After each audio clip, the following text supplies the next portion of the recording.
Hi everyone, this is Robert and welcome to IDG Live. Today we're doing a bit of a season review of Rings of Power Season 2. It's just finished today, so I know many people watch these back a little bit later. If once you've got to see it, hi. If you are not watching this live, you're watching it back a little bit later. What we'll do, I've got some questions from my patrons. I'll obviously be picking up stuff in the chat. And I'm just going to dot around a little bit, to be honest. I've not structured this hugely. But there's a lot of questions, a lot of comments, a lot of thoughts, and we'll just sort of work our way through them, if that's okay with you.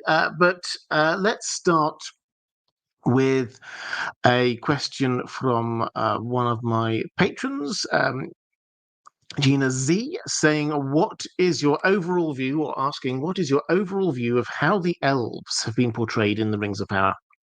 I like that they have been more flawed than the Peter Jackson elves, but I was a bit disappointed by how Gil-galad had been written, as well as by the absence of Celeborn and the consequences of his absence. Yes, so I think I'm with you. I think there's a mixed bag here when it comes to the elves, in as much as I agree that Peter Jackson's elves, he had quite a high view of elves. They were all kind of ethereal. They seemed almost perfect, almost angelic, all of them.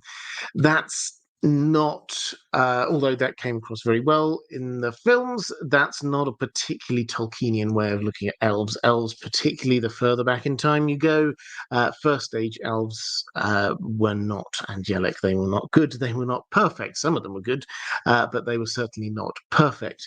So what we have here is a lot more of a mixed bag when it comes to the elves. They are flawed, clearly. But I think the two examples you drew out there are definitely things that I would say I would put on the negative side of this. As for, first of all, Celeborn. Now, Galadriel should, by this point in the story, she should be married to Celeborn, and she isn't. And I think, or at least as far as we can tell on the show, she was married to him, and now she thinks he's dead. Um, this had the kind of the knock-on effects that suddenly she's footloose and fancy free, and the showrunners can play with this idea of maybe there are other people Hellbrand. They even played with the idea, as we know, with Elrond this season. Um, I don't like that. Elves, when they marry for life, and elves are immortal. So even if she does think that Celeborn has died, she doesn't think that he's gone forever. She will think that when she heads back to Valinor, he's probably back there. He'll have passed through the halls of Mandos, and he's probably back there in Valinor waiting for her. So she won't think of herself as being a widow in any way. So I think that there's a misunderstanding there, perhaps. Either a misunderstanding by the showrunners, or the showrunners are willing to play with the fact that most viewers won't understand that slightly more nuanced point. I suspect where this is leading up to is a dramatic appearance of Celeborn in season 3 or 4 or something like that. The truth is, the story of Galadriel and Celeborn, I've said it many times, in the second and third ages is a little bit hard to follow in Tolkien's various scribblings. And that's not just me saying that, that's what Christopher Tolkien himself said, is that Tolkien seems to have changed his mind a huge amount on the story, particularly of Galadriel, and therefore how people like Celeborn interact with that. So it's a little bit hard to see what happens when and where, but during this period, she should be married. And so the knock-on effects of that are quite significant. As for Gil-galad, um, I think I tend to agree. I had some thoughts I can remember in season 1 where it seemed that he was just wrong a whole lot more than he was right. And that didn't quite chime with my understanding of the character. The character should be wise, he should be insightful. He was the first person really to spot the gathering darkness in the south and east Middle-earth and wrote to people to warn them about it. So to have him be the person who was there leading the opposition to Galadriel when Galadriel was saying, "Oh, Sauron is still here," and him going, "No, the war is over. We can send people back home. Stand down the guards. It's all okay." That that didn't feel quite right. This season, he has similarly felt a little bit um, equivocating, not uh, easy, not quick to and decisive to make up his mind, not particularly communicating well with people. And when he did get in, he joined the battle. I thought he looked really cool. I loved the fact we got to see Aeglos the spear, which is quite a legendary spear in action, and I thought that looked really good. But he got captured along with Elrond, and that again, it just kind of it felt like his character was a bit diminished. So um, I wasn't desperately happy with the portrayal of Gil-galad in season 1 or season 2. It has to be said. Um, just have a flick. I think I had a chat. So MLT, thank you very much for this super sticker. Thank you very much. I hugely appreciate that. Um, Let's go to a question from Corvus Connex saying, "Good evening, Robert and Dan. I'm curious about the masked Branks line of My People Were Once Kings, and considering his appearance, are his people candidates for one of the 9? I would much prefer watching Sauron seduce human kings next season, but what are your thoughts?" Well, um, in terms of what should happen in the law, he's got the 9 rings now, so yes, he should be distributing those 9 rings. In the Legendarium, then 3 of them go to Numenor, go to um, powerful and ambitious men in Numenor, leaving 6 for the rest of Middle-earth. Now, we know that at least one of them goes to Run, goes to an Easterling, because the only member of the Nazgûl whose name we actually know is Khamul the Easterling.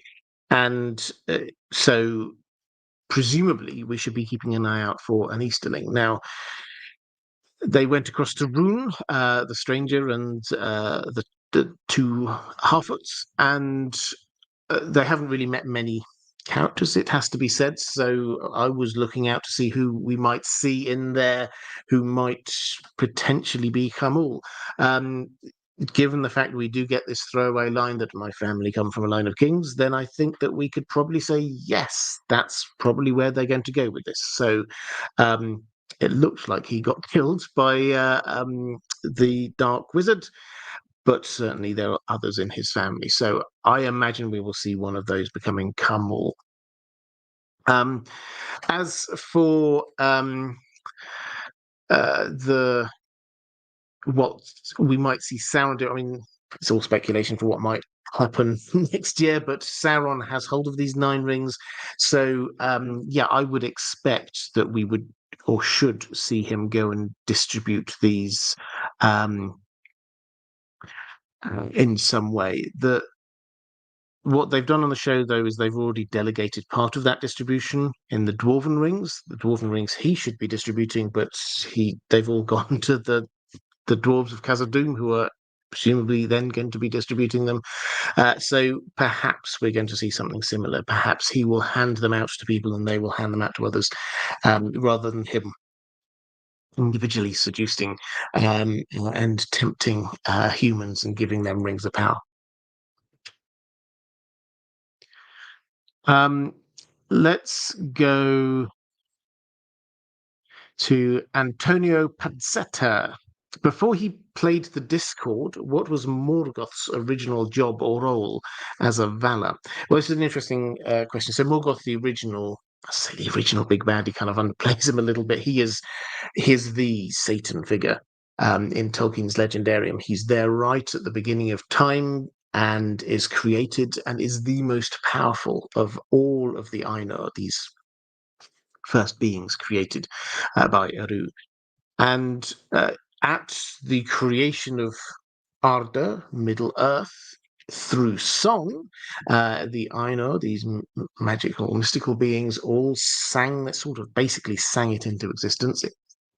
yes, it's a bit more complicated than that, but they sort of sang this into existence, and Morgoth was there, and he sang these notes of discord against the harmonies and the beautiful sounds from everywhere.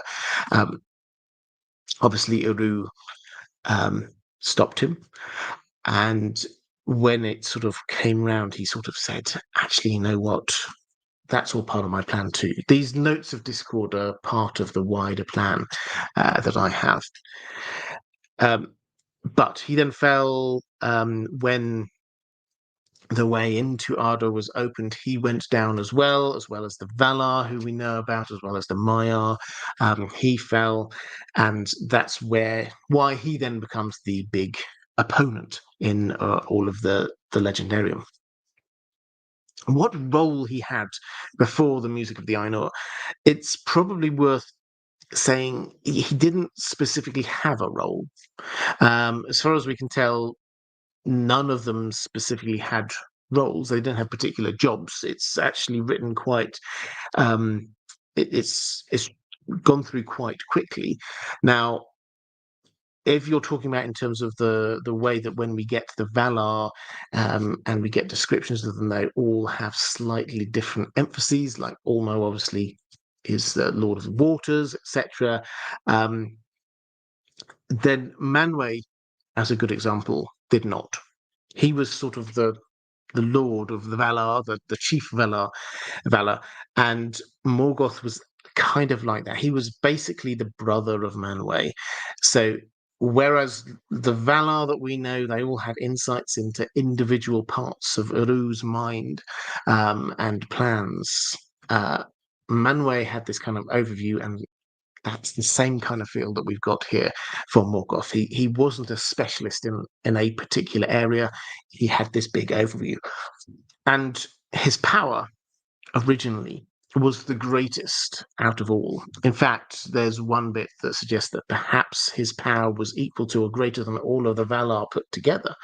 That's how strong. Certainly, he fights all of the Valar and seems to win. It's only when they start getting reinforcements like Torkas that the tide starts to turn. So he didn't have a specific role. It was sort of like Eru's right-hand man. Zach saying, "Hi, Robert. My wife and I are huge fans. Thank you very much. What's your opinion on the way we find out Gandalf's name, and who do you think is the Dark Wizard?" So how did we find out his name? I mean, his name from he was called Grand Elf, and he was looking for his Gand, his staff, and then he sort of gets the realization, oh, they'll call me Gandalf, won't they? Um, what did I think about it? I mean, two sides to this. The first sort of the lore side is that this is sort of echoing how Gandalf was known as Gandalf. Gandalf did have lots of different names in Middle-earth, in different parts of Middle-earth. He had different names. But Gandalf, basically, Gand is staff, stick, wand, something along those lines. Elf is elf. And so he was called that in canonically when he actually turned up in the Third Age by people who thought he must be an elf because he was clearly immortal. He lived hundreds, thousands of years. And so people assumed he was an elf, not like a normal elf. Normal elves, Círdan accepted, don't have beards. So he's not like a normal elf. So he's the elf with the staff, Gand Elf. And that's how canonically the name Gandalf came about. So this is echoing that. And they did try and emphasize that. So I think it was Norrie who sort of says, they don't know what elves look like, so they assume you're an elf. So that I get. The bit, sort of the flip side of that is, my take is that we kind of guessed he was Gandalf at the end of season one. So the language he was using, the character he was developing into, he appeared to be Gandalf. So I don't know the extent to which this was intended to be a surprise for the audience, but I don't think it was particularly. So I think that's what I would kind of go with there. It's kind of canonical, but um, Tolkien didn't ever really make a big deal of you have to learn what your true name is and you have to find how you get your stuff. None of that came from Tolkien. So this did, although the core of it was Tolkienian, the bit around it, felt a little bit slow to me. Um, as for who the Dark Wizard is, I mean, we're, I think, in the same situation we were with him as we were with Gandalf at the end of season one. Everything here suggests that this is Saruman. He looks like Saruman. He says things that Saruman says, old friend, and things like that. He talks to him in the way he told the backstory, which wasn't entirely true to the legendarium, but the way he describes it makes it feel like this is Saruman. So I think we should assume this is Saruman now, unless and until we hear otherwise. Perhaps he is a blue wizard, but if so, then they've led us to believe that this is Saruman. It's basically where I think we're at with that. Let's pick up a few comments in the chat. Carl Snark talking about names. Tolkien borrowed many names from real life Norse texts, most famously the list of dwarves from The Hobbit. Yeah, absolutely.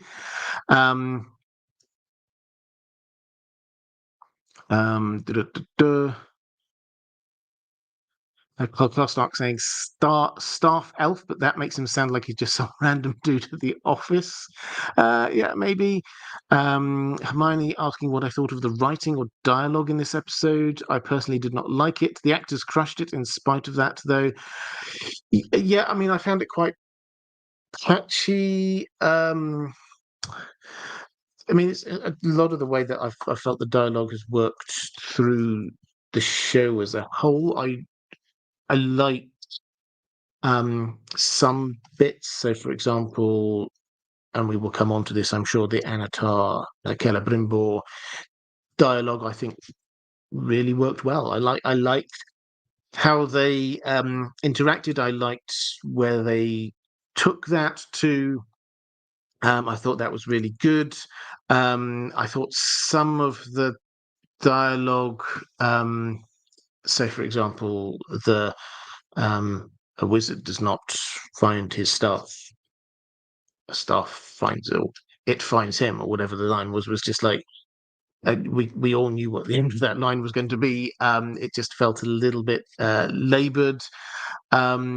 So yeah, I think there have been better weeks for dialogue than this one. Um,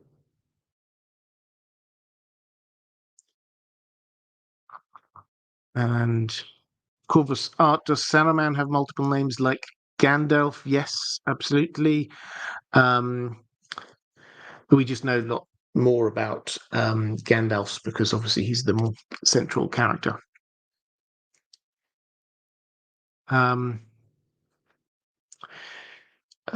Let's go to a question from Rassler saying, was the entire Linden army wiped out here? It's unclear. I would agree it's unclear. I think the implication is that the bulk of it is, and the implication was from that final scene, and they're all there, everyone's looking exhausted, and they're in that valley, which I'm assuming is going to become Rivendell. The speech is very much like, do we go back and sort of defend ourselves and sort of try and find a good defensive spot, or do we go on the offensive? And I think if they still had the bulk of their army, that wouldn't be such a moment. Because, like, yeah, of course, you only brought your advanced squad here. We've got a whole lot more coming along. There was no question of, well, do we have enough troops to do this? The clear implication was that they got that the Sauron's forces were told are running rampant across Eriador, or whatever the phrase was. So I think the implication was that, yes, most of them, certainly they seem to have lost almost all of their horses, and quite a lot of their soldiers. I didn't count how many were left at the end of it, but it didn't look like many at all.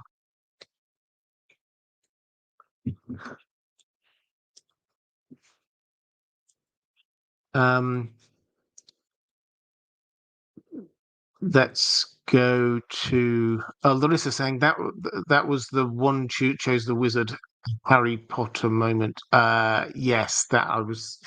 Thank you. I was thinking, where do I know this from? You're right. This was a Harry Potter, in the same way that the um, Tom Bombadil giving the you have to complete your uh, quest here unless you'd rather go off and save your friends kind of line, which was very Yoda. This was very much a Harry Potter kind of moment. Freya Firefly saying, "Hi, Robert, big fan. Thank you. Sorry if I got this wrong, but what is the music that the god makes? I can't remember the name. Sorry. Woo, you rock. Thank you very much.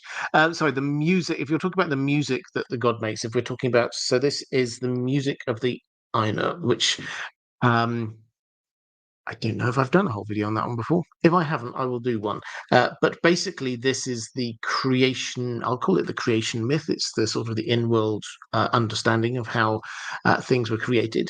And in the same way that you get, I don't know if you've read the Narnia books, there's a song which brings things into existence. That's the same kind of feel we've got here. Eru didn't just like click his fingers and then suddenly things were there.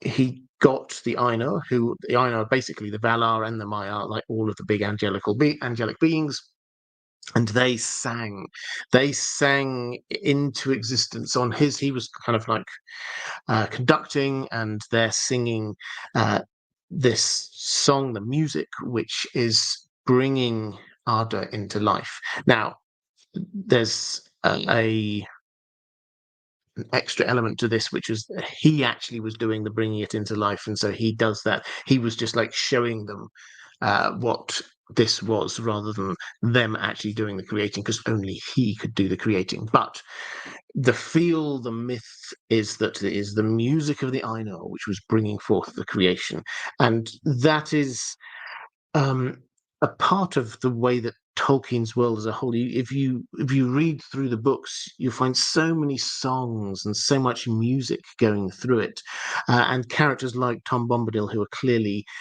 representations of this world. They're all about song, and so that's the idea: is that this starts with song, and then song just moves throughout all of this creation, and then you get bursts of it throughout the story. Let's go to a question from Martin S. Hi there, Martin, saying, "I didn't like Sauron using a bow. I just don't think it fits his character conceptually." Yeah, well, yeah, it was interesting, wasn't it? I wasn't expecting him to use a bow. I mean,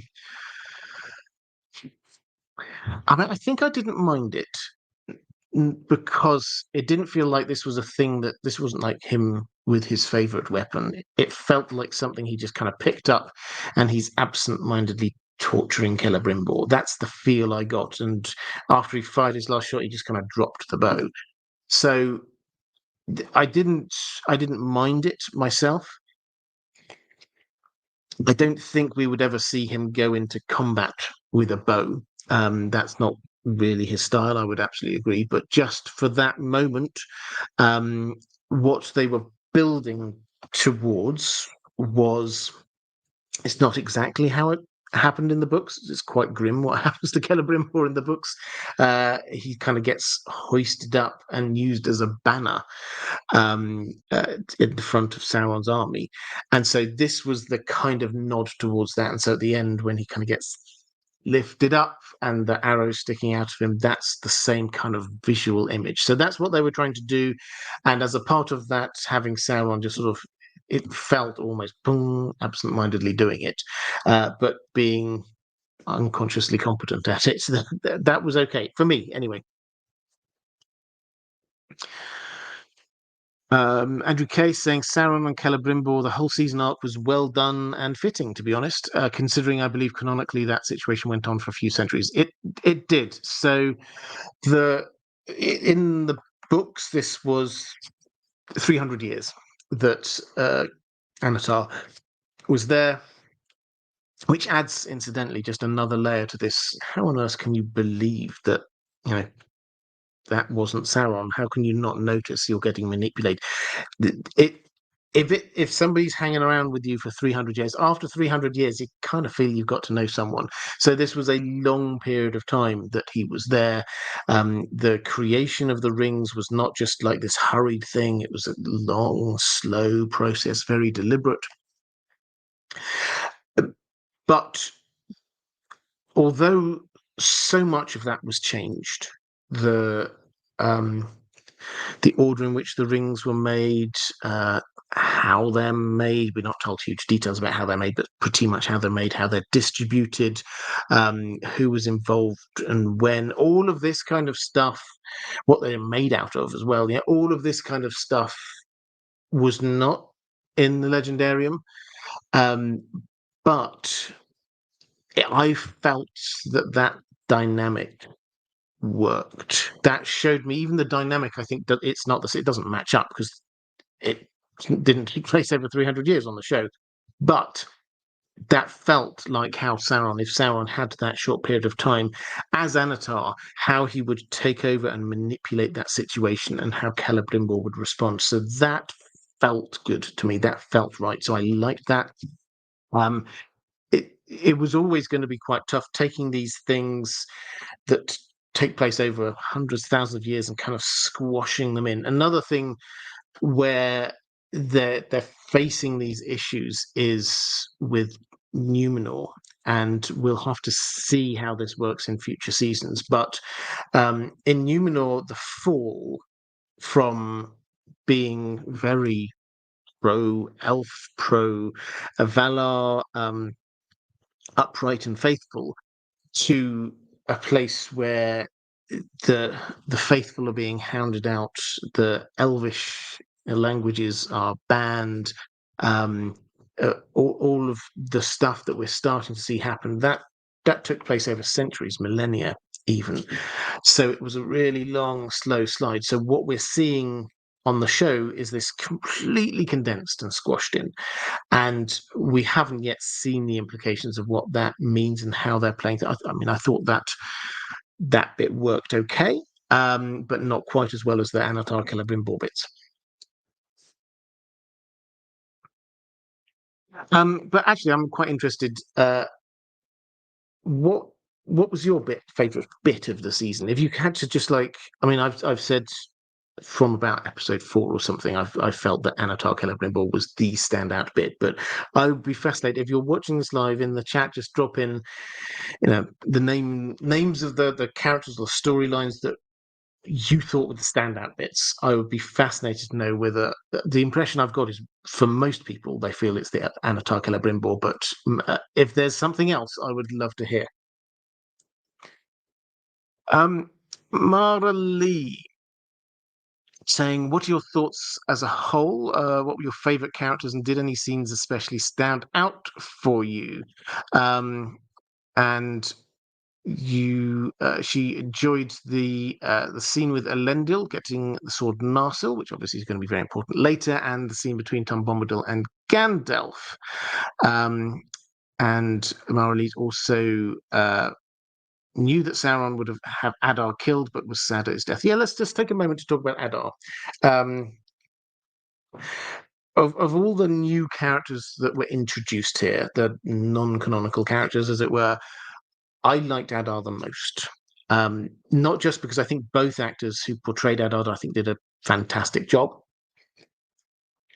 but because they used this in a way to show a huge amount about the way that Tolkien changed and shifted his mind on the nature of orcs. So it can get quite meta, but one of the conceptions of how orcs were created was, and this is the one that's in the Silmarillion, that Christopher Tolkien put in the Silmarillion, was that they're corrupted elves, and that is what Adar is. But then he also had other conceptions of the orcs, and where they might have come from. Are they corrupted humans? Are they animals that have been bred and taught to speak? Are they inanimate objects that have been made animate? Lots of different ideas, combinations of all of these different things. And Tolkien changed it, and went on these huge theological kind of thought processes about what does this mean about the nature of orcs and their fate, and are they redeemable, things along those lines. And the show tried to capture some of that uncertainty within Tolkien, rather than just setting the orcs up as these are the bad guys. They tried to show a little bit of depth there, and I think overall that for me worked. I'm not going to say perfect, but I really liked the way that they had Adar as the kind of the center point figurehead of that. Okay, let's have a look at the what people thought were the best bits of the season. Jacob Brodsky says dwarves, crafty spirit says Beric. Yes, absolutely. The Beric episode was pretty good. Event Dog saying Anatar and Celebrimbo. Keifolemos saying Celebrimbo, Anatar, Durin, Elendil. Kazigulu Bay saying definitely the Anatar Celebrimbo stuff as well as the dwarves. Captain Starman saying I like the dwarf story. So yeah, I think um, the overall feel I've got from most people is that yes, Anatar Celebrimbo was the standout bit of this season. I think everyone likes the dwarves. I have a few thoughts about the storyline, which we can come on to in a moment. But overall, I think the dwarves, that there's a lot of soul, heart and soul there, which I think hats off to the actors. I think they've done a fantastic job there. But it does make us care about the dwarves in a way that we perhaps don't care so much about some other characters. Hermione saying, I wonder who Adar was. He must have been an old elf. Yeah, I actually really liked, I can remember being asked quite a few times, who do you think he is? Might he secretly be Celeborn? Might he secretly be, any one of these other random people? And I can remember I've said from quite early on, I hoped that he wasn't. I just wanted him to be a random elf who got corrupted by Morgoth, and he's not a part of some kind of clever whodunit of like, oh, actually, you know what? This is such and such a character. So I love the fact that when he had the chance to say who he was, what was your name? It's like, it doesn't really matter, because who I am now, I have been given a name, which again, that's quite a Tolkienian concept for elves. Elves have at least three names: the name they get at birth, they get the mother's name that they have, and then they get a name as they get older, which is often reflective of who they are. A classic example being Círdan. Círdan grew up and was an adult for quite some time, literally centuries before being called Círdan, because Círdan literally means shipwright. So Círdan the shipwright is just shipwright the shipwright, and so that is his name. It's just a descriptor of who he is. And so when Adar says it doesn't matter what name I was given, the name I earned, the name that expresses who I am, is Adar. And I really like that. If they just turned around and sort of said, oh yeah, I remember you, you were so and so from Menegroth or whatever, then I think that would have diminished the moment. The point was, who he wasn't important. Who he had become was important.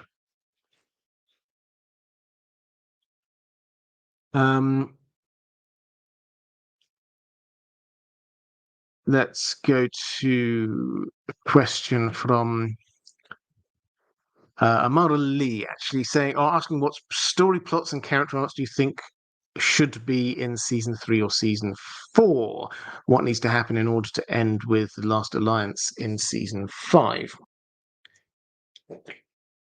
Okay, well, I mean, I'll give my usual. They're not being guided by trying to stick specifically to Tolkien lore here. However, I think that you're right that they will probably, given the amount of nods they've made to the Peter Jackson films, I think they will very probably try and bring the up to the end of season 5. They've said it's going to be 5 seasons with either Isildur cutting the ring from Sauron's finger or him losing the ring in the Anduin. Personally, I prefer the second of those options. I think that just works a lot better for me.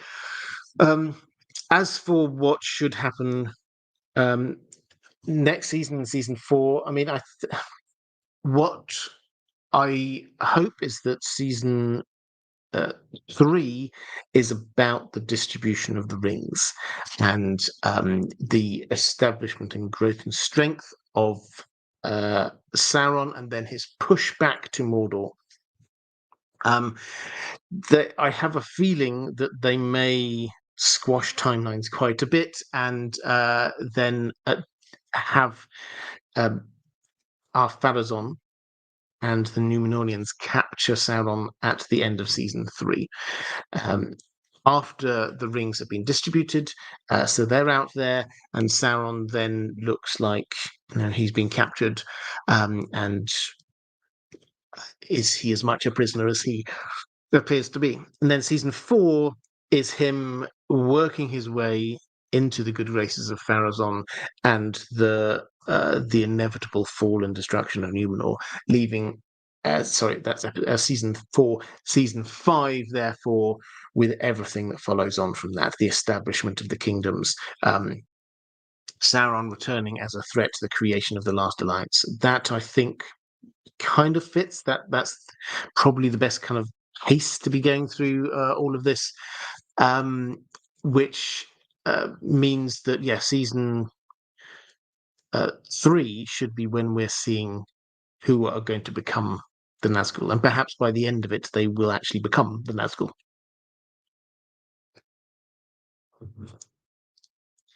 The other thing in terms of storylines, actually, I should probably say, is that they've clearly decided that they are not going to limit themselves to the Second Age. They're going to be bringing forward plot lines, as it were, from the Third Age into the Second Age, particularly the dwarf plot line. We've got Durin's Bane there now. They did set out at the end of the episode, the last bit with Durin, they did set out what seems to be the hooks for the dwarf plotline going forward, which is the dwarves of the Blue Mountains are coming and think they're owed some money, and Durin has a brother who also has a claim to the throne. That, I assume, one or both of those will be the main plots for the dwarves in season 2, which okay is fine because we've largely run out of plot for them in the books. In the books, during this period, yes, they come out, they attack Sauron's forces, are effective in the short term, but then they get pushed back and they just lock the gates of Khazad-dûm, and that's largely what we see of them for the rest of the Second Age. They make a few little sorties, but in terms of engagement with the wider geopolitics, they just stop it. And I don't think they want to do that on the show. Kaziglu Bay asking how it is that Arondir is still alive and apparently well. If it was shown or explained, I missed it. I like him, so I'm not disappointed, just curious. Yeah, I mean, I like the character as well. He's one of the characters that does feel quite Tolkienian. He feels quite like an elf should, and sort of an elf of Greenwood. That works for me. I've not been particularly grabbed by his storyline, particularly this season, but I quite enjoy the character. As for him, how is he all right? I don't think he missed it, unless I missed it as well. He was stabbed by Eddar and just fell to the ground as if seriously wounded, and then that was in episode 7, and in episode 8 he'd seemed to be running around and completely unaffected.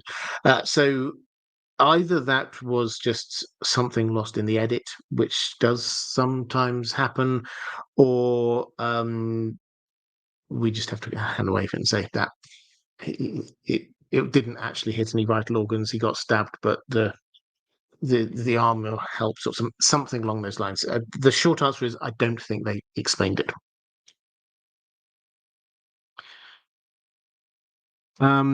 Gabe Horn saying, I'm hoping with the forthcoming distribution of the Nine Rings that we are introduced to Khamul. I mean, my hope is that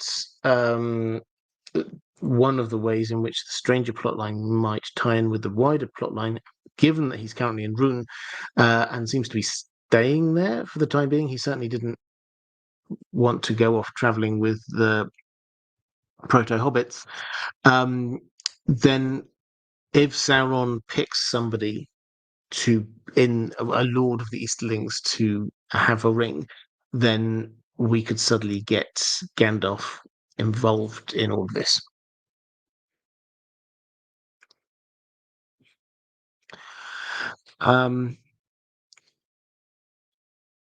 Let's go to Sean Tufnell saying, surely Sauron's plans with the Nine aren't to have 9 faithful soldiers, but to have 9 armies or 9 kingdoms subservient to him. Well, it's control. So the original idea was he wanted to control the elves. All of the rings were originally for the elves. He thought when they had them on, he would then be able to control them when he had his one ring. That didn't work. They took them off. So he thought that this was about control, and I think the implication is that you would get these 9 who would rise to power with the power that they got from their new ring of power, and that would then give him large parts of the land to be in control of. So I suspect what will happen is that as they fade and become wraiths, then their real world power bases will diminish and go away, except in some circumstances, like obviously later in the Third Age, then the Witch King basically set up a kingdom for himself up in Angmar. But most of them will become wraiths and therefore won't be able to play a part in normal society. And I think that he'll then be happy that he's got 9 very powerful and very loyal soldiers. Let's go to Martin S. Saying, hi, Robert. I'm under the impression that the Dunedain are seemingly more numerous than Black Númenóreans, whereas the faithful were fewer than the King's men. My guess for how this could be, I say it's fairly obvious. Eru Ilúvatar permanently decimated the number of evil Númenórean faction while sinking Númenor, which hit the King's men more than the faithful. Do you think there's something to that? So, for example, you suggest if on Númenor 75% were King's men, 25% faithful, then if they're all largely wiped out, then more of the King's men than the faithful would be wiped out. Yes, that's entirely possible. The other factor into this, though, is that they've not really shown it. They seem to have started hinting at it with the Pelagia point where Kemen arrives in Pelagia and basically claims it and says, "This is ours now." What happened over the course of hundreds, thousands of years is that the Númenóreans set out to the coastlines of Middle-earth, and they established, first of all, ports, but then secondly also colonies, and some of them, so Pelagia was the largest of colony for the faithful. The Black Númenóreans, who are basically the King's men, they were in other places down towards Umbar and places like that. So the on Numenor itself, it was very clearly King's Men in the majority. Once that was wiped out, we're not told. Tolkien doesn't tell us the exact numbers, but it will be um, a lot less overwhelming, and also the geographic divide will be a lot clearer. So the areas when you get to the Dunedain, then they've already got some areas established like Pelargir, and that's easy from there to just sort of go up and create this new kingdom of Gondor, because the Black Númenóreans aren't there; they're off further down south. I hope that made sense. Gilio saying, do you think we have or will see any scenes highlighting Tolkien's belief that the most humble and merciful can rise against and defeat evil with hope? Yeah, I mean, I think we did see. I mean, it was spoken rather than shown, but just in this last episode, we had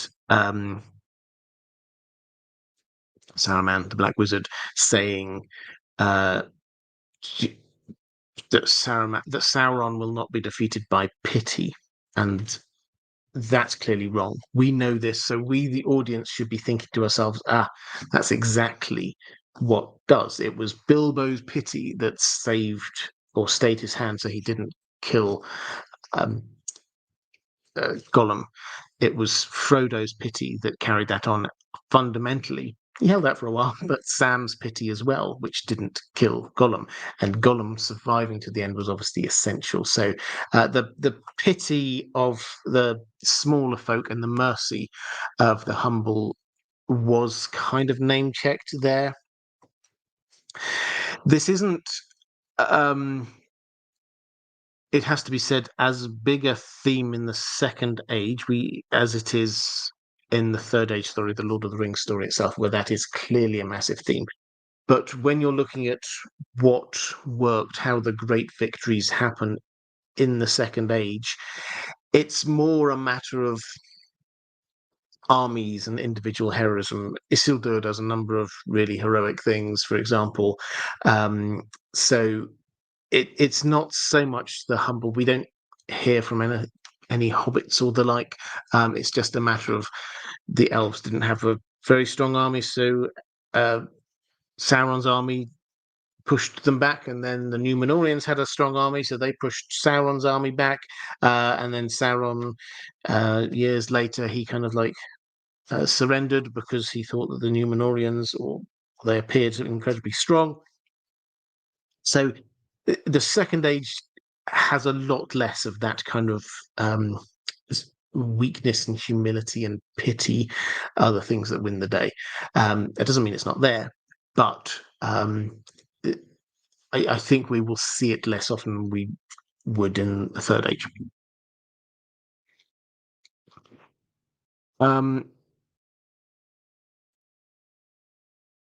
Let's go to Rassler. I liked the scene between the two Durins, but it's created so many issues.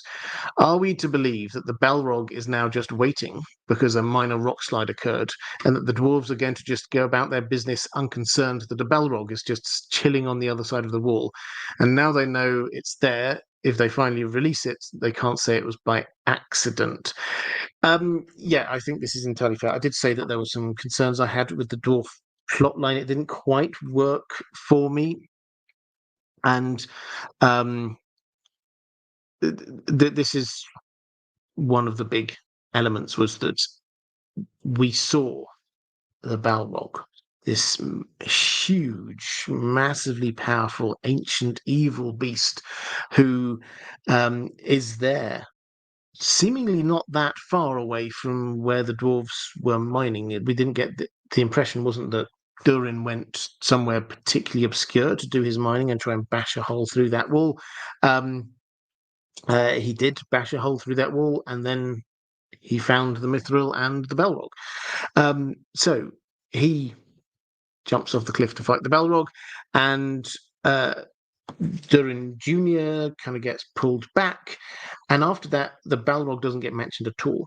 So that, for me, just felt a bit odd. In fact, the clear implication is that, having seen that there's a massive Balrog that's just killed his father, that exists just the other side of that wall, he then sent the army out to go and help Elrond, and then said, "Send a message. The army can go and help you whenever you need." That didn't quite chime right for me. And when we got when Disa said, "Well, hang on a moment, we've got some problems here at home," um, I was expecting her to say, "We've got a massive Balrog here.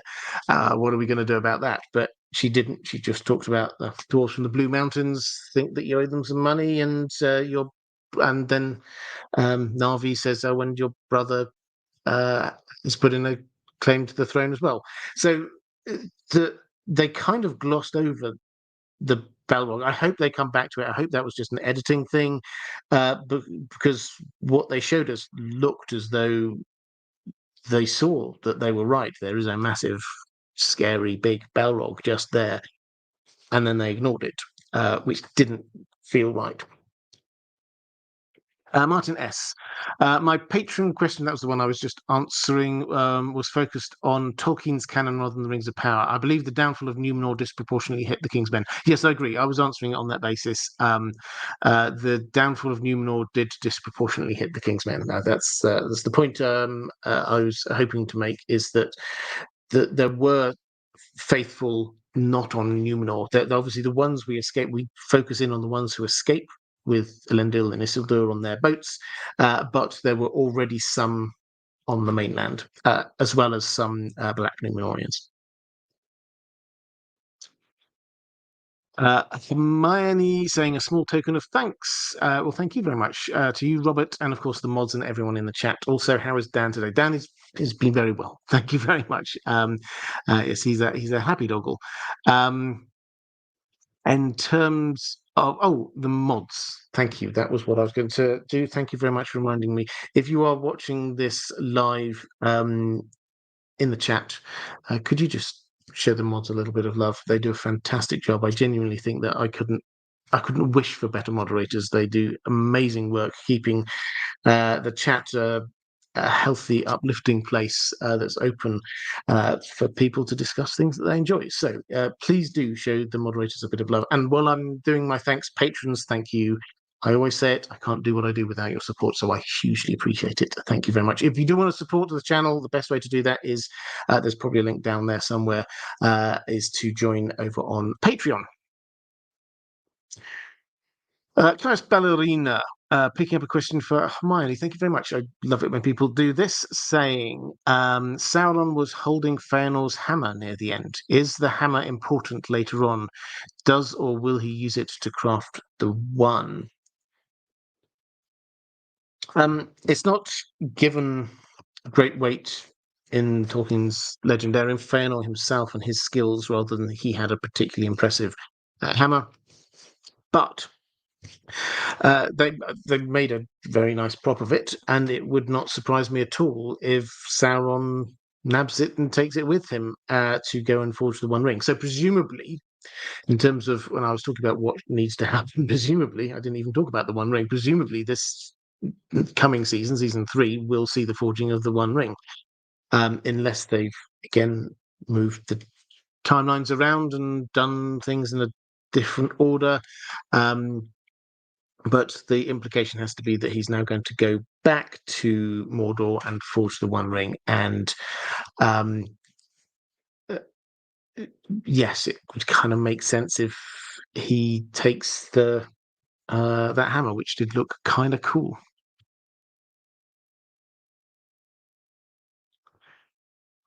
Commander Ray saying, the end of King Durin, I don't think it was just rocks, it was lots of big rocks. Yeah, I'm happy to accept it was probably some quite big rocks, but still, I mean, maybe the dwarves are a lot more cavalier about this than I am, but I have to admit, if I knew that you could get access to, and that was a massive chamber, if you could get access to that simply by pushing your way through one wall, then presumably there's another wall that you could go through.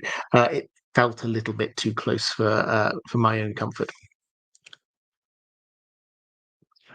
Um, Freya Firefly saying this sexy elf bloke has turned up, got no choice but to trust him. I'm assuming that's sort of an Anatar thing. Um, Jason Keane saying, "Love how Galadriel threw herself off a mountain." It was quite a theme this season. If you remember, Elrond did it way back in episode 1, I think. Durin threw himself off a cliff. Galadriel threw herself off the cliff. So yeah, it was definitely quite a theme this time around. Um, Andrew K saying, a bit strange, unless I'm mistaken, didn't Sauron kill Celebrimbor with his hammer canonically? A recent episode seemed that they foreshadowed that with Sauron holding the hammer behind his back. I don't know whether with the hammer canonically. I would have to double check that one. But yeah, he certainly did on the show. Obviously, it was the sort of the spear that did it in the end. Um, let's go to Commander Ray. Good day, Robert and Dan, and good day to you. I thought the season was good despite my dislike of the Stranger storyline, and I look forward to more. The orcs betrayed their father in favour of the cruel Dark Lord Sauron. Why do you think they chose Sauron over Adar?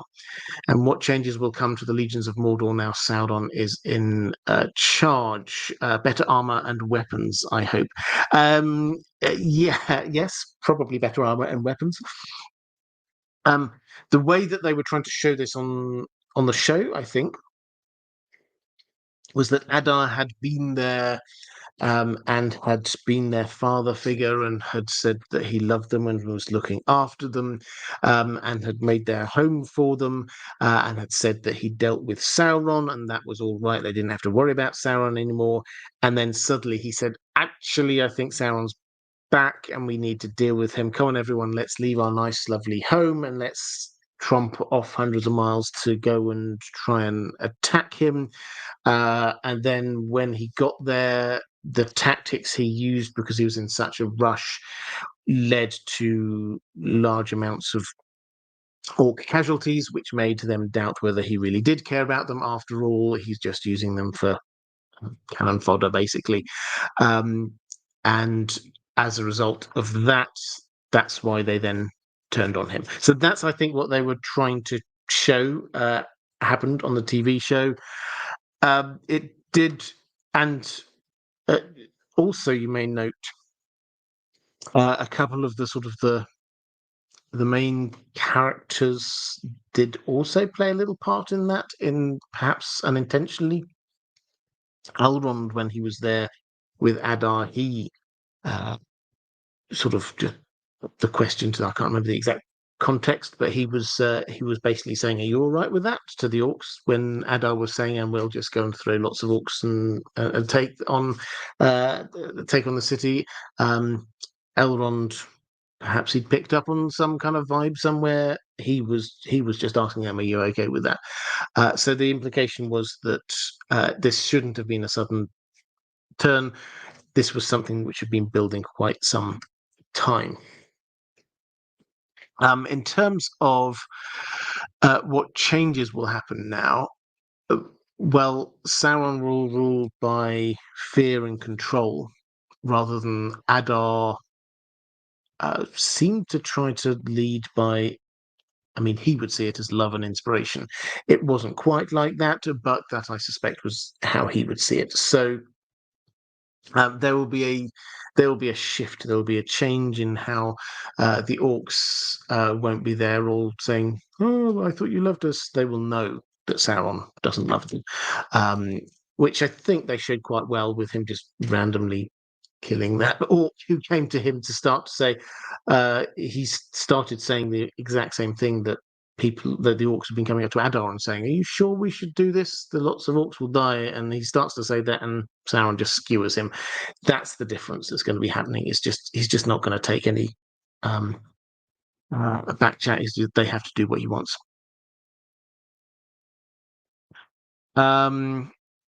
Sort of the morning asking what's coming up next week for my live stream so I can gen up. Oh, good question. Let's actually have to take a look. So what I did, I said this what I was going to do was go to my patrons and ask them what I should be covering in my future live streams. So I'm happy to report the results of that because I think that's been the whole week, and the winner is the places in Middle Earth or Westeros. So we're going to start going through. We did a few of these before actually, but we'll do a few more places in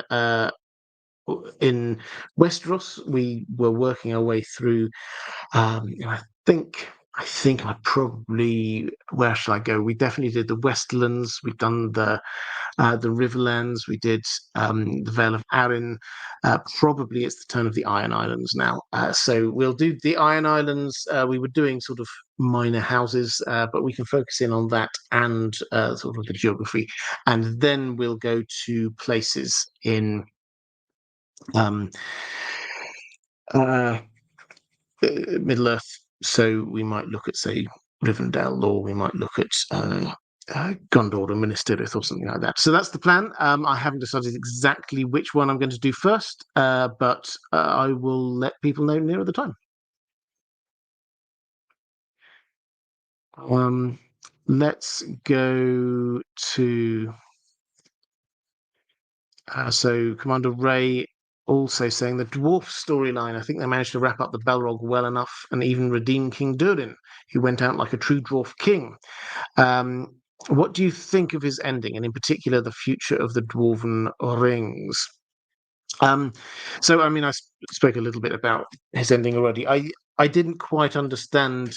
I have to. It looked amazing. First thing I would have to say, yes, that slow mo of him going there, leaping off with his axe in the air, having kind of freed himself from the tyranny of the ring, going out in a blaze of glory. It looked amazing. Loved it. Felt great. But it didn't seem to me to kind of make sense why he did that. What it felt, to be honest, like he'd just given up and was just handing over his life there, because he was literally jumping into a big flaming sword. If you saw the big flaming sword came down, there was no chance that he was ever going to win that. So that bit didn't kind of work for me, I have to say. He'd always felt, without the ring, he definitely felt as if he was quite a prudent dwarf. If anything, very cautious. And for him to suddenly shift like that, I don't know, it didn't quite work very well for me. The future of the Dwarven Rings is interesting because, as I said, they've changed this. Sauron should be distributing these rings, but they've given them to the dwarves. The dwarves have them. I think the implication here is that the new King Durin, who was Prince Durin, he is going to be faced with all of this as a bit of a dilemma. He's going to have the dwarves from the Blue Mountains are going to be coming demanding things from him. He's going to have challenges from his family, and he will probably find himself handing out these rings because these other dwarves know that the rings exist, and perhaps they'll agree to back off if he just gives them a ring. So perhaps that's the way that they're going to go there, because at the moment his feeling is not, he doesn't want a ring for himself. And Disa has made him promise never to wear a ring himself, but he can use them to barter and negotiate.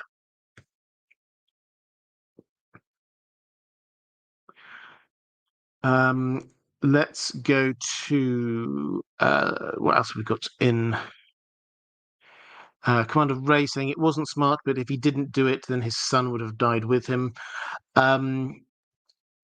Yeah, I mean, I don't know. I would have to look at it again. The impression I got was that his son would have charged in after him if he hadn't been held back. So him doing that didn't save his son at all, as far as I saw. But no, and Sebastian Miranda saying Balrog doesn't appear for another 3,500 years. Yeah, absolutely. Um, so um, Andrew K saying fun and not life-threatening at all. Cliff jumping. Yeah. So well, Elrond seemed to survive. Galadriel did survive. Durin didn't. So only one of the three. Um, was it life endangering? Let's go to um, a bit more from Commander Ray talking about Celebrimbor, and say, do you think, or moving on to Sauron's motivations, do you think that Sauron begins dispersing the Nine or forging his ring first? Side note, my work had Halloween shirt day, and I wore my Bloodraven shirt because when in doubt, blame Bloodraven. Well, I'm that makes me very happy. But in terms of Sauron, will he start by dispersing the Nine or forging his ring first? Um, I mean, I was wondering about this because the implication is that he now should be heading out into invading wider Middle Earth, and he will only get pushed back when the Numenorians decide to join the fray, which means he shouldn't be able to just sort of nip back to Mordor and forge this. Added to which, the reason why he went to Mordor to forge this in the Legendarium is because he's already at this point built Barad-dûr, and so he's got a place that he can do the forging. He's got Orodruin in there. He can he do all of the stuff. He's got the materials. Clang clang clang. Whatever. That's not the case in the show because he's never actually ruled Mordor at this point. So I, it it's possible that he forges that on the show that he forges the One Ring in the one place that we've seen people doing lots of forging. He can quite easily um, uh, put that to a region back together, forge the ring, and then he's got his One Ring. It should be such a big thing, though. I do wonder whether they will just show that in a kind of a flashback later on, rather than him just sort of, or maybe it's a good way to start it, is that he's got these rings and then he's like, okay, now I will forge the One Ring. But yeah, in terms of plot, you'd expect him to distribute the rings and then make his ring and then try and control the people who've already got the rings rather than forge his One Ring and then distribute them. Um, uh, because otherwise, when they first put them on, it's like, whoa, and somebody's here controlling me, and they might take them off. So, yeah, that's the order I would do it in anyway. Um, let's go to uh, RJ saying, "Hey Robert, I find it really interesting. As a real fan of the Lord of the Rings and A Song of Ice and Fire books, I find myself leaning more towards preferring House of the Dragon, maybe in part to how far the Rings of Power has strayed from the books.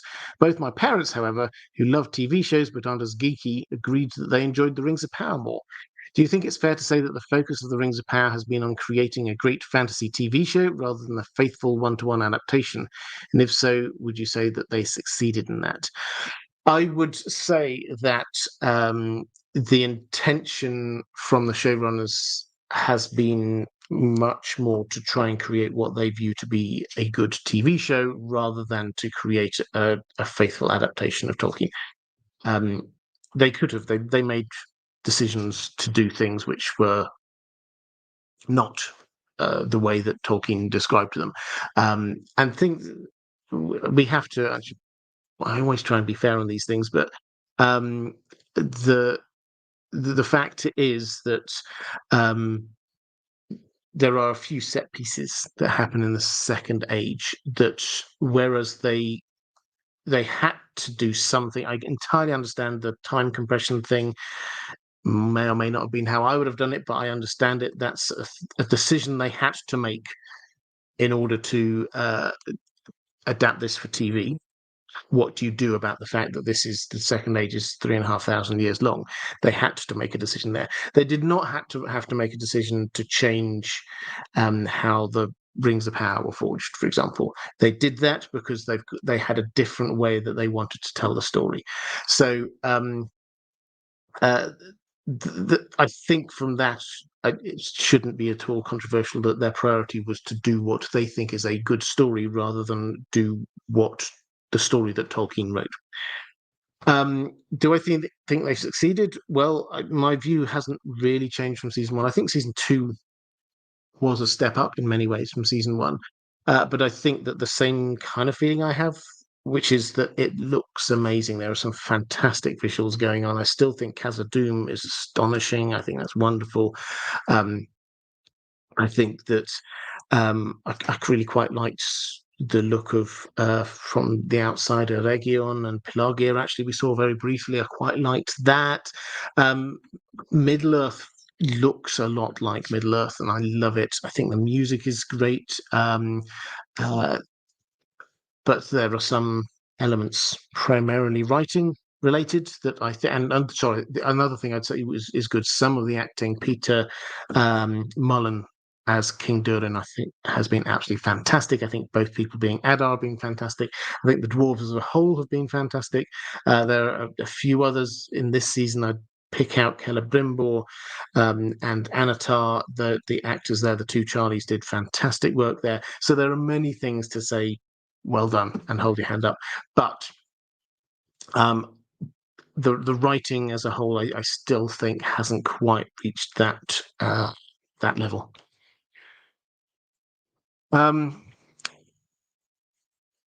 But it's quite interesting that, yeah, what you're saying in terms of sort of the comparison to House of the Dragon, I would agree with you, and that personally of the two, I still think House of the Dragon has worked better for me.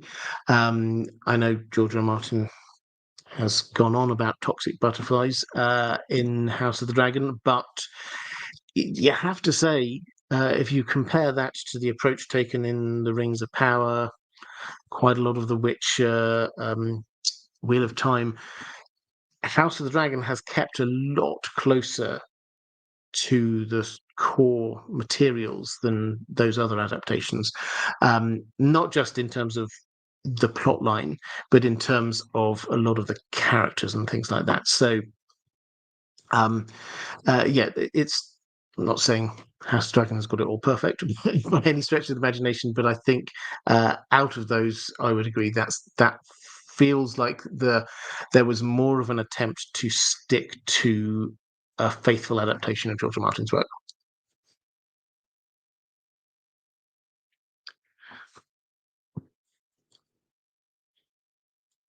Andrew K saying, I like the Khazad-dûm score quite a bit. Yeah, I love it too. I think that's one of the best. I also quite like the Numenor theme, and uh, I'll say the Galadriel theme is growing on me as well. Didn't like it to start with, but just the music itself, when it just kind of weaves itself in, I think that's pretty good. Josh Stewart saying, called a live show. Hi everyone. Hi Robert. Hi there, Josh. Um, Commander Ray saying, I like Sauron changing forms mid-fight, like he did in the Silmarillion. I wish we could see Sauron use it more for monster shapes. Yeah, that would be excellent. In fact, uh, I mean, one of the things that I did really like, I was talking about this. Where was I on? I think it was the Fellowship of Fans. I did their podcast live stream, whatever it was, a few days ago. I was talking about episode 7, and when Sauron's there, he's like twisting his fingers, and the guards all stab each other, and He's clearly in their minds. And I said there that one thing that I really liked about this season is that Sauron now starts to feel scary. There's a point where Celebrimbor is saying to Galadriel, that basically they're both saying neither of us could withstand him, and Celebrimbor saying, I don't know if anyone can. And that should be the feel we should be getting from Sauron, which we couldn't in season one because of the way they created Sauron as Hellbrand. He is deliberately holding his powers back. Here in season two, we actually get to see him, and we get to see, actually, this guy's kind of scary. He got an entire city on lockdown. He's got inside everyone's minds. He can just twist his hands, and people just kill each other. That's scary, powerful. So I like this shift to actually get to us to a point where we are scared of Sauron and what he might do if he comes into contact with anyone.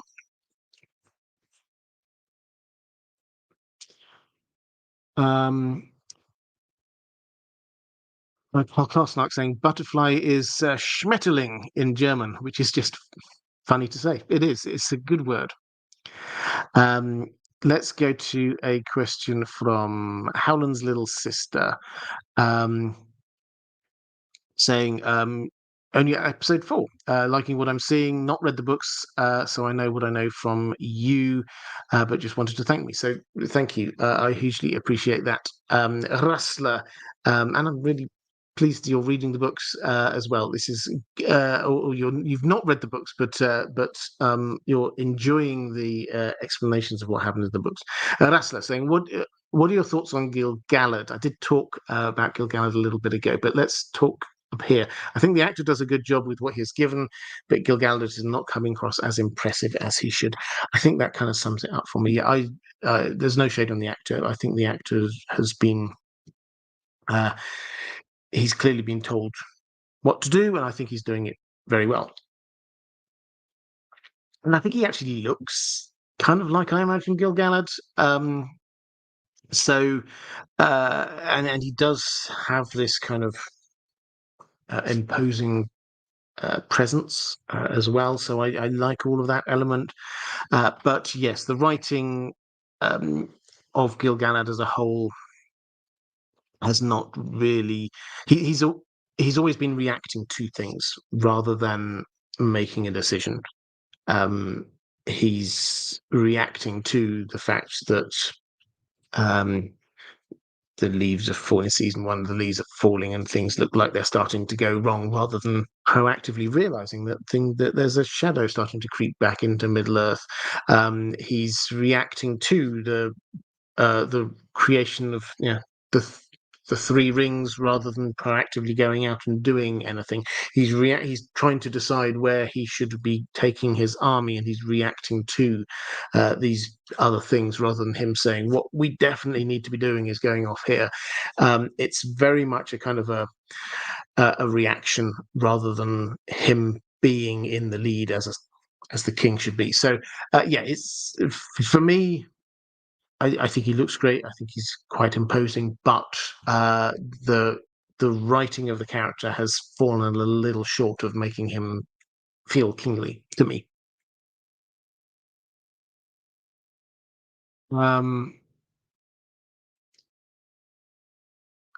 Sword of the Morning asking why I don't write a book. Well, I wish I had the time.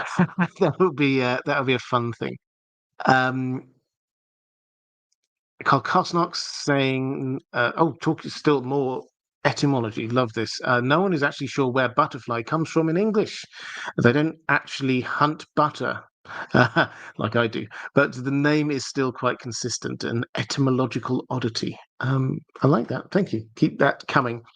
Randabe Mitra saying, salutations to Robert and Dan the dog, and to you too. Can you describe the sequence of events that take place after Eregion is sieged in the books until Pharazôn takes him to Numenor? Rumors are that the fall of Numenor is next planned for season 3, and I feel that's too soon. Well, yeah, so I said where and when. I think, for me, I feel it should happen at the end of season 4. In terms of the timeline, Very broadly, what happens is that Sauron, having captured Eregion, he tortures Celebrimbor. He discovers that the three elven rings have gone. He manages to get the other rings, though, the 16. His forces then push against the dwarves, forcing them to close Khazad-dûm. They head west as well. Then the Númenóreans come in to help Gil-galad, and they slowly push Sauron back. During this time, he distributes the rings of power. He's taken over 90% of Middle-earth at this point in time. And then he heads back to Mordor. And at this point, we get a long break, in as much as that the events, the attack on Eregion was somewhere around, off the top of my head, the year 1700 and something of the Second Age, and then we get a whole period of time until about the year 3300 and something, at which point we get Sauron captured and taken to Númenor. So we actually have over a millennium and a half where Sauron is based in Mordor. And you could say nothing happened, but this happens. But this is when the long, slow decline of Númenor happens. And the rings have been distributed, so the ring wraiths appear during this period of time. The dwarves carry on digging and delving deeper and deeper. Sauron gets more concerned about the power of Númenor, and so when Pharazôn actually, basically, he doesn't launch a full-scale invasion of Mordor, but he moves his army up to just outside Mordor, and Sauron goes, "Okay, you got me. I'll come quietly." So that's what it is. For a long period here, we get this slow decline, moral decline of Númenor.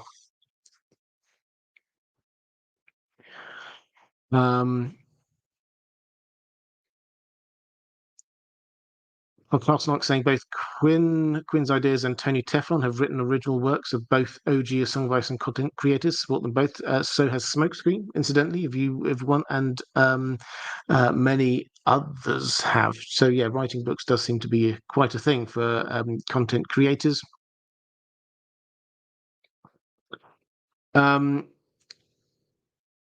Let's go to so Ranabir Mitra then asking how I felt when Noddy was talking about parting ways with the stranger. I personally was so happy, as that gives the show the chance to end the unneeded storyline, and with new writers for season 3, we can possibly hope for them to never come back. Well, I mean, I wouldn't say I hope that they never come back. Myself, I didn't really like the Harfoot storyline, but I don't object to Norrie. How did I feel? I mean, it felt like they're obviously setting this up for season 3. Gandalf now is free to go off and do whatever he's going to do. So that we didn't actually really get a setup for it. It's like, we've got a dark wizard, we've got Sauron, you're going to oppose them. How are you going to do that? Well, we'll come to that in season 3. I think the implication has to be that we found 2 tribes of proto-hobbits, and I think at some point we're going to find a third. So the Fallowhides. It would not surprise me in the slightest if we come across them, and then they all join together, and I don't think they'll be able to resist it. It's completely against the timing that we have in the Legendarium, but I do not think, given the fact that they've already talked about the Shire, but that's the scribbling on the wall or whatever it was earlier in the season, that they were looking for this place. I don't think they'll be able to resist having the hobbits end up in the Shire. In fact, that might be the last thing we see, is the hobbits coming into the Shire and going, right, we'll stop here then. Just a feeling. I'll say I called it. If that happens when we get to season 5, then I will claim I called it. But it just feels like the kind of thing that they like to do.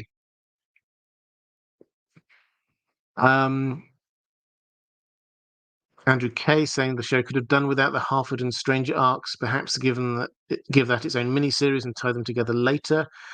On the Rings of Power, it's just a bit disruptive. It's. I mean, I don't know whether disruptive is the word. It's just. It doesn't feel like it's going anywhere. And that. So yeah, if that's what you mean by disruptive, is that it's kind of taking away from the integrated plotline, because we've had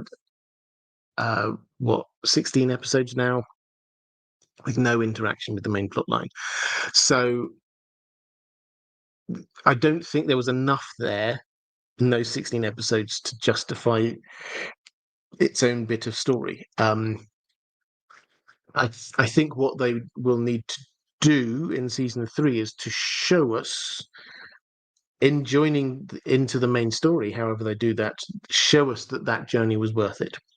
Show us what it was that happened there, that other than Gandalf making friends with proto-hobbits, what was it that could not have been achieved by just bringing Gandalf in at the beginning of season 3, with a little bit of a knowledge and understanding of his powers and what he's supposed to be doing. That's what I would. It's not for me, but that's what I would challenge the showrunners to do, to show if there was a reason for all of that.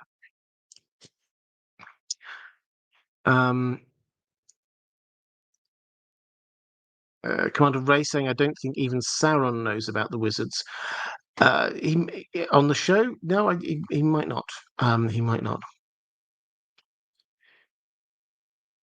Samantha Drake saying, I think Bear McCreary said in an interview with Nerd of the Rings he wanted the final shot to be them arriving in the Shire and his song transitioning into the Hobbit theme from Jackson's Lord of the Rings. Yeah, he said that to me as well, actually. I think he really wants to do that. One thing, I did a couple of interviews with Ben McCreary around season 1. Fascinating guy, really, really engaging. And I did ask him about how he viewed his score vis-a-vis the Howard Shore one, because that is the soundtrack. Whatever we might think, the Howard Shore soundtrack is the soundtrack to Middle Earth. If we think of the Shire, we've got that tune going on in our head. If we think of Rohan, we've got that tune going on in our head. And I was just intrigued. How do you do, if he's starting from scratch, do you try and reflect that in some way? And his basic answer was he wanted to do it completely from scratch. He wanted to build the blocks up and make this a new soundscape, which recognized and honored the past, but this was a new soundscape. But the one time that he might more obviously break into that is that one moment right at the end where you could just, and you can almost hear it, can't you? If they walk into there and go, here's the Shire, and then we just get that the few notes just to sort of link us across, and that very much is in tune with the way that showrunners have tried to do this. They have consistently been trying to get us to think about the Peter Jackson films visually. They've been and in terms of things that people say, they've been echoing the Peter Jackson films. That's where they're wanting us to be, our minds to be going. So yeah, that all makes sense.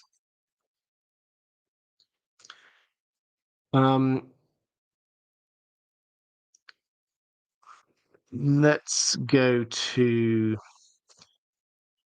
Ranabir is also asking about the Numenor. My thoughts on the Numenor plotline thus far. There are, of course, pacing issues this season, but the setup thus far has me excited to see Charlie Vickers and Tristan Gravel, who's playing Falazon, start their journey together right up to the downfall of Numenor.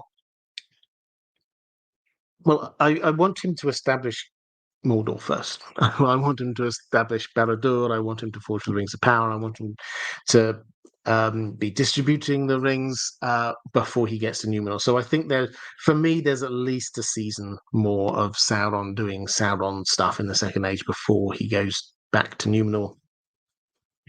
I like some of the things that they've done this season with Numenor. I was particularly pleased with. There was just one scene where it was Pharazôn and Kemen, and Pharazôn's just sort of giving this little lecture. So, you're now king. This is as high as you can get.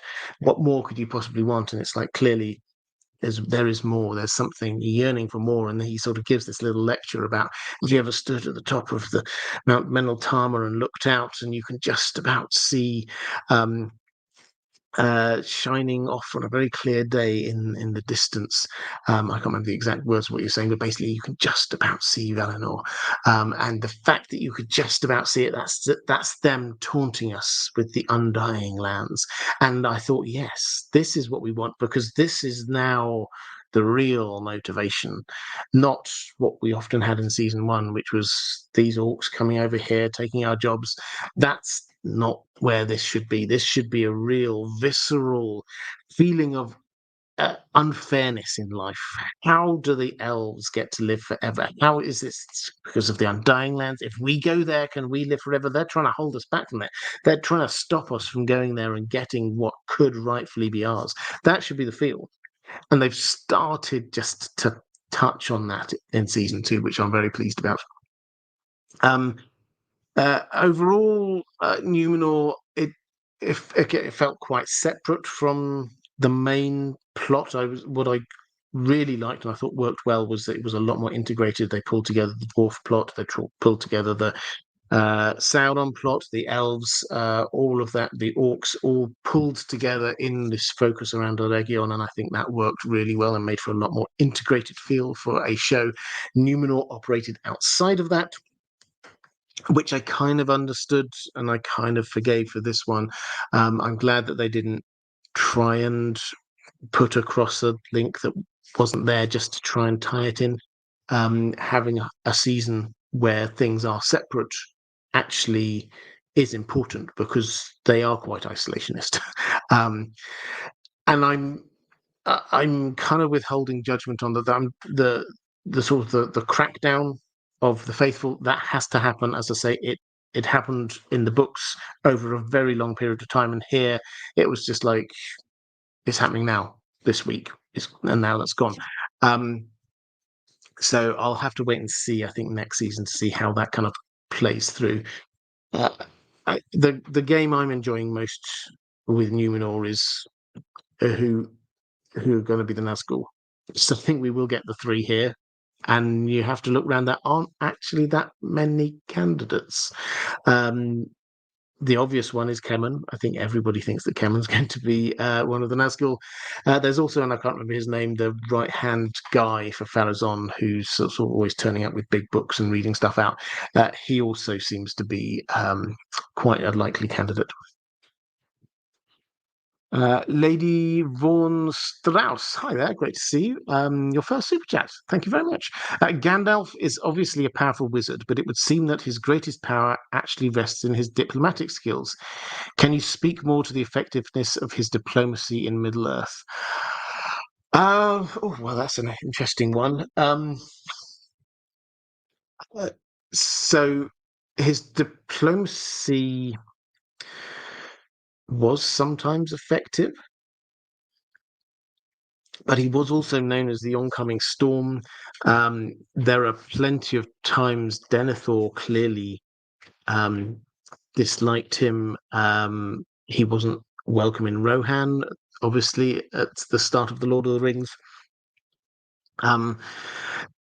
His diplomatic skills are, I mean, I would actually say it's not diplomacy as encouragement. And this comes from his Ring of Power, Narya, his Ring of Power, which does rekindle hearts in a world that's grown chill, I think was the wonderful phrase that Tolkien uses. Círdan uses it. And that it seems to be what it is. It's the acting as encouragement to people and joining people together and gaining their trust. So this works more with those who know who he is in the long term. Galadriel and Elrond and people like that. But in terms of the actual kings who are concerned about protecting their realm, him sort of coming in and being very obviously powerful, and it does offer a kind of a threat to them, I guess. At least they might see it that way. So I would agree that yes, it's his greatest strength is not so much the fact that he's a powerful wizard. It's more his softer skills that would be the thing, and it's his wisdom, and it's for me, it's his insight as much as anything else that offers him his greatest strengths. But interesting question, thank you. Um, then we get Commander Ray saying, "Man, these orcs keep taking Union jobs, and these elves acting all superior because they can't die. Sometimes I just want to invade the lands of the gods and teach them a lesson." Yeah, that's exactly it. Carl Kosnak saying he tries to use diplomacy with Denethor, but gets the exact opposite results, as Theoden. Politics is an art, not a science, after all. Let's go to a question from Rassler. This is the second to last question I've got from my patrons, so I shall dig into the chat a bit more after that. Rassler saying, "Good day, Robert. Hope you and Dan the dog are well. We are, thank you. The Stranger plot is by far the weakest plot thread on the show, but also the most disappointing. Amazon has forced Gandalf, or what appears to be Saruman, into the plot for no real reason other than poor fan service, instead of treading new ground by having the Blue Wizards in this role, who already share plot points from this story, such as being in the East in the Second Age. And Altar convincing his friend to come with him. The Blue Wizards were untapped potential, and they could have gone anywhere with those characters, since so little is known about them. Do you think the show's unwillingness to tread new ground and insistence on callbacks and remember berries holds this show back from being great?" I mean, I don't think that's what holds it back from being great, but I definitely would agree that uh,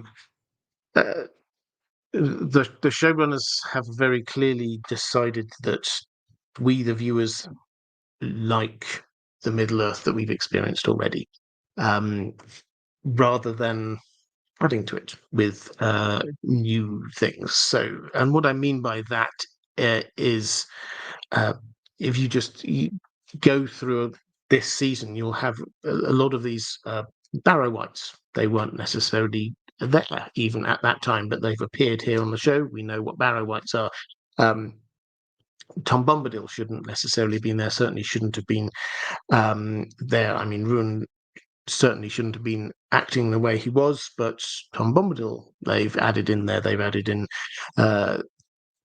Gandalf, what appears to be Saruman. They've dropped in things all over the place that don't necessarily fit, but they're very Middle Earthy. And so the feel I get is that they just want to create a Middle Earth show, a Middle Earth experience, which includes having wizards like Gandalf and Saruman. And I think that, I mean, I've said before, I always try and be gracious with these things. I absolutely understand if you get put in charge. If I were made a showrunner of something to do with Middle Earth, I'm sure there would be a thing that I could not resist including, because I just love it so much, and so I go easy on a thing. Any showrunner wants to include a thing which is like, maybe it shouldn't be there, but you love it so much, and this is your dream to have it on. I get it on a human level. I understand it. What has happened here, though, is that this has happened again and again and again and again, and I would agree. It would make more canonical sense for this to be the Blue Wizards, and it would make more. It would allow us, the viewers, I think, more of a feeling of uncertainty and going along with the story. We know this is Gandalf. This adds to the list of characters who survive. Gandalf isn't going to. He's going to be coming back. We know what he's like as a character. There's no real mystery there. similarly, Saruman, they have to move on into the Third Age now. With a show with immortal characters and characters that we know what's coming up for them, we actually get rid of that feeling of what is actually going to happen. Galadriel's not going to be killed. Elrond's not going to be killed. We know these things. We know that they're going to appear later. And if they added in characters who aren't, I mean, they obviously have got some new characters, but if where they had a choice, they went with characters who are lesser known, I personally agree. I think that would work a lot better. That's Ballerina. How is Saruman trusted by the Valar and especially Gandalf in the Third Age when he was already evil in the Second? Well, I did a video quite recently. When did Saruman turn evil or turn to evil? From the books. I don't know whether you're asking this from a book perspective or not. So I'll answer both book and show. In terms of books, this was a very slow decline. He certainly seemed already, even before the Second Age, to have certain proclivities, but Tolkien only really talks about him having kind of gone over to evil much later into the Third Age, after he started studying the rings of power, and his mind went from studying them in order to understand how to defeat Sauron to studying them for their own sake, and focusing too much on dark and evil things corrupts the soul. So that's the kind of the feel we've got going on in there. He wasn't always a perfect person, but it was a slow decline. Here on the TV show, how was Saruman trusted by the Valar, especially Gandalf in the Third Age when he was already evil in the Second? I think they tried to set up this character as being the Dark Wizard, as thinking that he is doing right. He thinks that he's in the right here. He thinks that he is going to rid Sauron, rid the world of Sauron, and he would do a better job of ruling it. He thinks that he's in the right. That's obviously Sauron's own mentality himself, and it is not. But it will be interesting to see how they do this. My guess is that they're just going to merge the Second and Third Ages. We're often thinking about the difference between the Second and Third Ages and say, oh, well, Gandalf doesn't appear until the year 1000 of the Third Age. I don't think they have really got that divide in their mind. I think they're saying, well, actually, this is how Gandalf arrives in Middle-earth. He comes by that meteor. And forget the Third Age stuff. This is how he got there. And I think he's just going to stay. And so these characters are just going to be there. At some point, Gandalf will, on the show, I am sure, end up on the far western shore, and Círdan will give him the Ring of Power. I don't think he's going to go away and then come back, and then Círdan will give him the Ring of Power. I think they will end with Gandalf having the Ring of Power.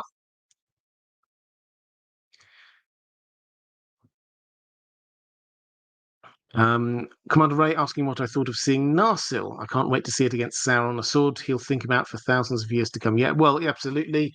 I'm glad Narsil's there. That's good.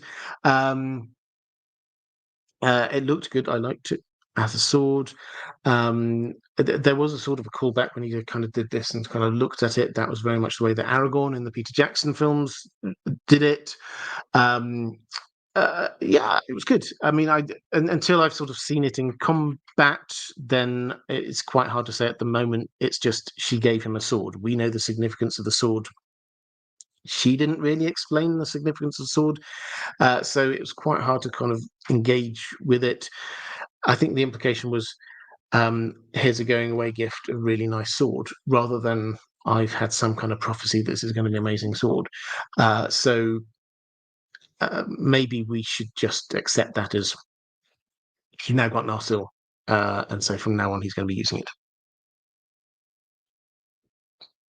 Oh, Northern Tommy saying thanks for posting an update earlier on our friends affected by disaster. I guess it's actually pretty bad. Yeah, I'm very aware that certain parts of the USA at the moment have been afflicted by a lot of storm damage, which probably underplays it. I have to admit, I haven't followed all of the news, but if you have been, or if your loved ones are, then my thoughts are with you. It sounds like it was pretty horrific. Pantomime Horse, thank you very much for the super chat. And I didn't see a question attached to that one. If there is one, then do let me know, or let one of the moderators know, and they will drop it in to the chat. Let's go to the last question from one of my patrons, 444, saying, "Hi, Robert. The Rings of Power, The Wheel of Time, and The Witcher were all attempts from the studios to make their own Game of Thrones. Probably Netflix and Amazon publicly will say that all of these series were big successes, but I strongly suspect none were as big as they wanted.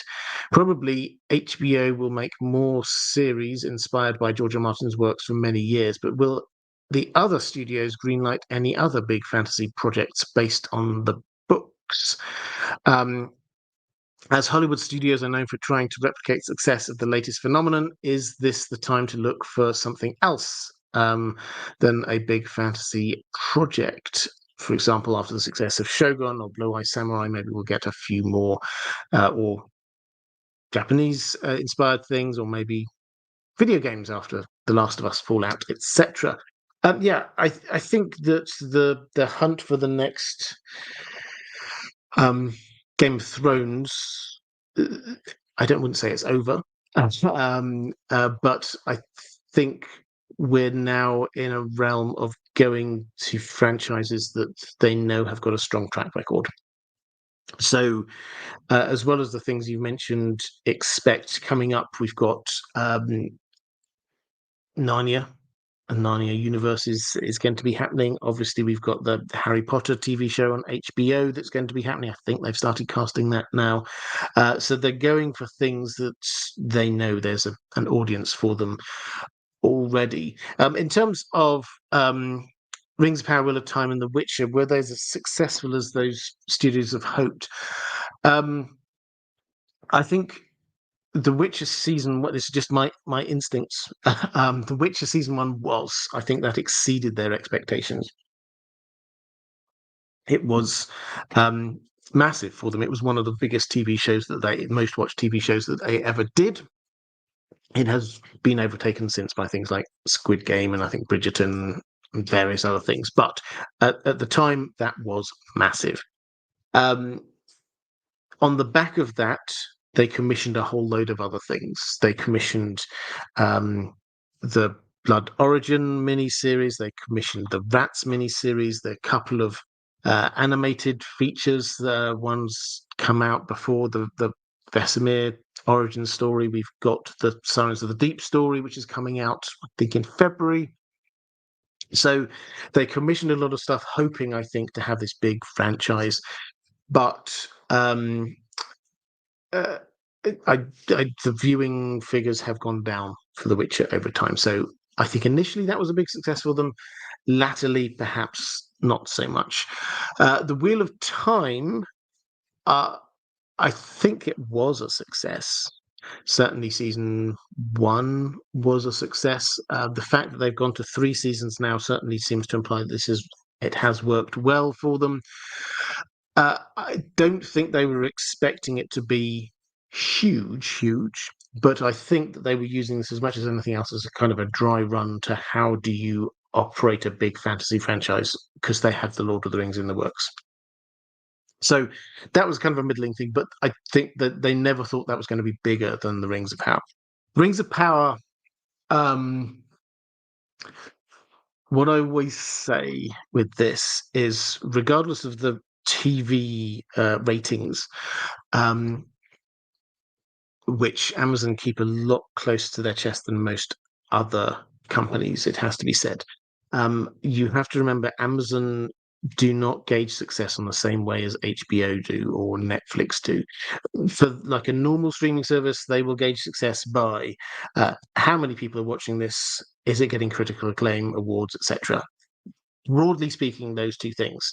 They will keep going with something that's getting the critical acclaim if it's got slightly lower numbers, because that looks good for the channel. They will keep going with something that isn't so much of a critical success if it's getting lots of people watching it, because that gets them lots of ad money or whatever. So that and the dream is to get something like Game of Thrones did. Everybody's watching and it's getting all of the Emmys. So that is what most streaming companies like. Amazon, their criteria for success is different. It's not just about how many people are watching it. They want to know how many new people are signing up to Amazon Prime. What sort of people are signing up to Amazon Prime? Is this a demographic of people that they've not previously had?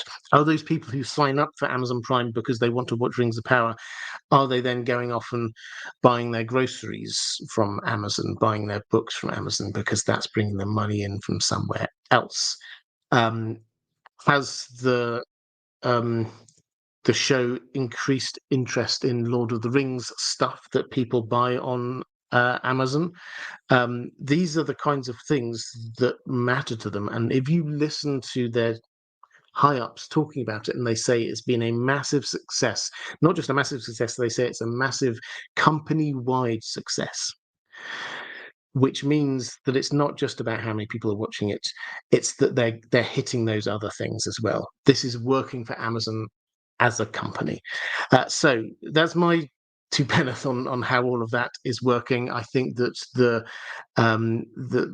state of the industry at the moment is going for things that feel like they're guaranteed successes. Which is why they're sticking with George R. R. Martin stuff, because so far that's worked really well, which is why they're going to Narnia, because they know people will watch Narnia. It's why they're going to go back to Harry Potter, because people will want to watch Harry Potter. This is why Warner Brothers are doing a whole new load of Lord of the Rings films, because people will watch Lord of the Rings films. They're going for the things that they're pretty sure people go, rather than discovering some exciting new fantasy author and then trying to turn something which is quite niche into something that's quite mainstream. Okay, those are my questions from Patreon.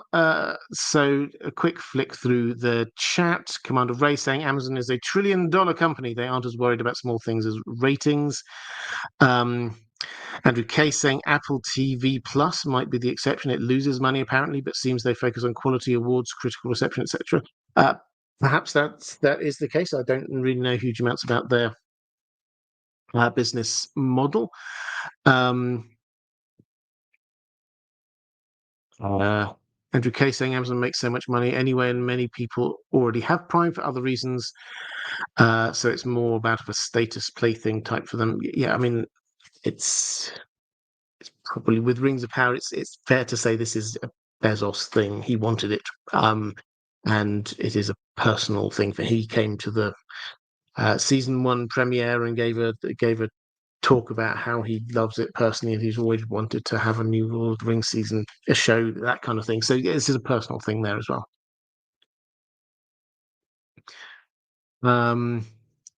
King of Moorland saying all 3 of the fantasy projects deviated significantly from the source material. Hubris has caused their failure because they thought they could write something better. Yeah, that's the kind of thing that George R. R. Martin has been writing about a lot recently. We're asking if I got to the Caius Ballerina's Barrow-wight question. Oh, I must have missed that. Hang on, where is it? Caius Ballerina. Thank you for picking that up for me. Are the Barrow-wights meant to be Easterlings in Rings of Power? They aren't dressed like any of the Western nations thus far. And what is your favourite Rings of Power lore edition? My favourite Rings of Power lore edition. Okay, I'll answer that bit first, and then I'll come back to the Barrow-wights. It's still what happened in season 1, and I think I was alone in this. It has to be said, nobody else seemed to like this, but the first bit of the Southlands plot, which we all knew this was Proto Mordor. When they had this setup of a village which is being patrolled by elves and has been patrolled by elves for 1,000 years, and they've got this lookout tower, and they're there keeping an eye out because these people, these humans, they followed Morgoth back in the day, and the humans are there going. You do know that was 1,000 years ago. That's so many generations. And you're still here, not trusting us. And the kind of the tension that had kind of built up there, that felt really good for me. I liked, as I say, where the Southlands plot went after episode 3 or 4 or something. I wasn't so sure, but I really liked that, and this idea that there are orcs just sort of there. They're hidden. They are still there, but they're scurrying around underground. All of that kind of setup, that just felt like Tolkien didn't write about that. That is a gap, and he wanted people to fill the gaps in his world. So uh, that felt like how the Southlands, that part of the world, probably would have been like, but we've just never seen it before on film. So as I say, I think I was a bit alone in in liking that. It's kind of niche, I know. In terms of the Barrow-wights, why were they dressed as they are? Um, I don't think they explained the law behind that. The I think the implication is, if I had to guess, what they were suggesting was that the barrows are the tombs of the first humans who started in the east and headed off to the west, um, and where their sort of rulers and heroes were buried. And so this is then their spirits coming out from the grave. So what we're looking at here are people who had been in the east and had then moved to the west. They didn't make this clear. It's not in line with the Barrowlands lore that we have from Tolkien, but that was what I think was happening there.